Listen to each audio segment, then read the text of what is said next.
బాధ్యతాయుతంగా వీళ్ళు మాట్లాడితే కరెక్ట్గా ఉంటుంది. దబాయింపు, వ్యక్తిత్వ హననం చేసినప్పుడు అనవసరంగా శత్రువులు సృష్టించుకుంటున్నారు వీళ్ళు.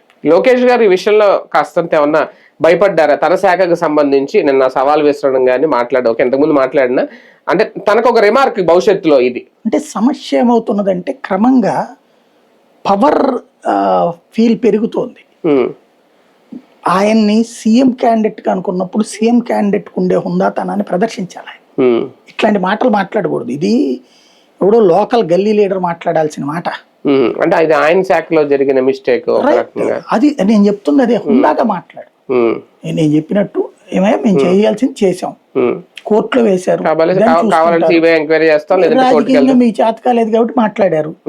ఇది మీ సంస్కారానికి వదిలేస్తున్నాం మేము. సిబిఐ దర్యాప్తు ఎప్పుడు ఉంటది? మేము తప్పు జరిగిందని మేము ఫీల్ అయితే మేము ఫీల్ అవట్లా. మీరు ఫీల్ అయిన దానికి సిబిఐ దర్యాప్తు చేస్తే మేము మిమ్మల్ని అడిగాం, చేశారా? మీరు చేయలేదు కదా. కాబట్టి న్యాయదానికి మేము కట్టుబడి ఉన్నాం. ఒకవేళ కావాలంటే కోర్టు సిబిఐ దర్యాప్తుకి అదే దాంట్లో మేము జెన్యూన్ గా ఉన్నాం, మేము గుండెల మీద చేసుకుని ఉన్నాం, భయపడట్లేదు. ఇది గర్వం. అంతేగాని 200 మీటర్లో ఉన్నా, లేకపోతే మీ ఇంట్లోకి వస్తా, మీ సందులోకి వస్తా, ఎందుకయ్యి?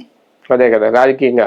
రైట్, చూద్దాం. మొత్తానికి డిఎస్సి విషయం వల్ల ఎంత మైలేజ్ వచ్చిందో వైసీపీకి తెలియదు కానీ